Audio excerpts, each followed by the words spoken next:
Dámy a páni, ladies and gentlemen, vítajte v Red Cat Cabaret. Ja keď som bola malá, tak som nechcela byť herečkou, ja som chcela byť spevačka. Ale spev sa neštudoval na konzervatóriu, iba operný, čo teraz, no a potom mi povedali, že však tam je hudobno-dramatický odbor, tam si k tomu spevu, tam je nejaké herectvo, to prežiješ. Niečo som hrala priebežne v nejakom divadle, potom už som išla do New Yorku a začala som hrať a venovať sa herectvu. 27 rokov som mala. Až vtedy som si to začala užívať a začala som, že niečo tušiť o hraní, no.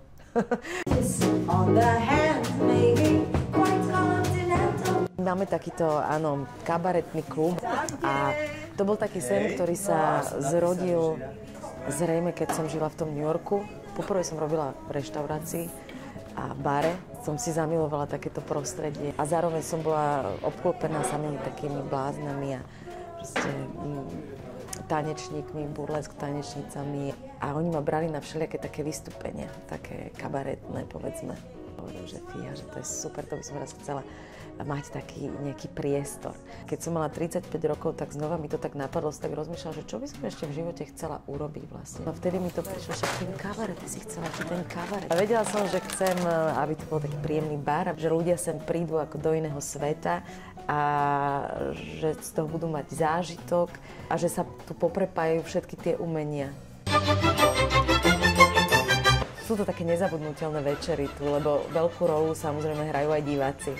Prvýkrát budeme robiť open stage, lebo sme zvedaví na nejaké zase nové, zaujímavé tváre, talenty, či sa niekto zaujímavý, kto by sa k nám pridal, nezjaví. Ale aj preto, aby sme ľuďom dali príležitosť, ktorí chcú vystúpiť na javisku, aby ste to mohli u nás vyskúšať. Skôr neodídeš, aspoň mi s Bohom daj. A v teplákoch nevadí? No a kabaret sa pre ňu stal osudným aj v seriáli Dunaj. Kabaretierka, že kto iný by to ako mal hrať?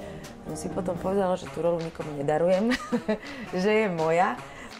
Keď som prvýkrát prišla na plac, keď ma dievčatá 2 hodiny upravili, obliekli, namalovali vlasy, všetko, tak som prišla na ten plac tou svojou energiou, kvôli ktorej ma tam obsadili.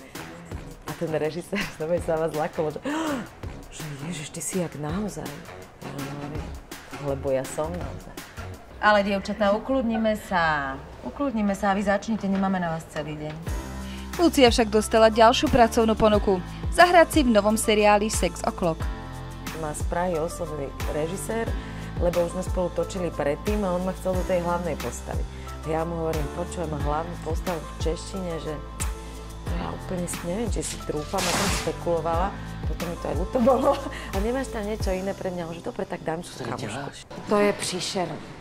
Hrozný, Juditko moje. Hneď poslali scenáre a ja už keď som to čítala, hovorím, že wow, že to je fakt podarené, že je to dobre napísané.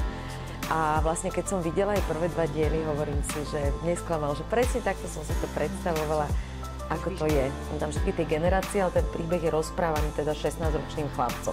Človek má pocit, ja keď som to videla, že som tak vplzla do ich života, a som naozaj odrazu v strede diania a že funguje to medzi nimi.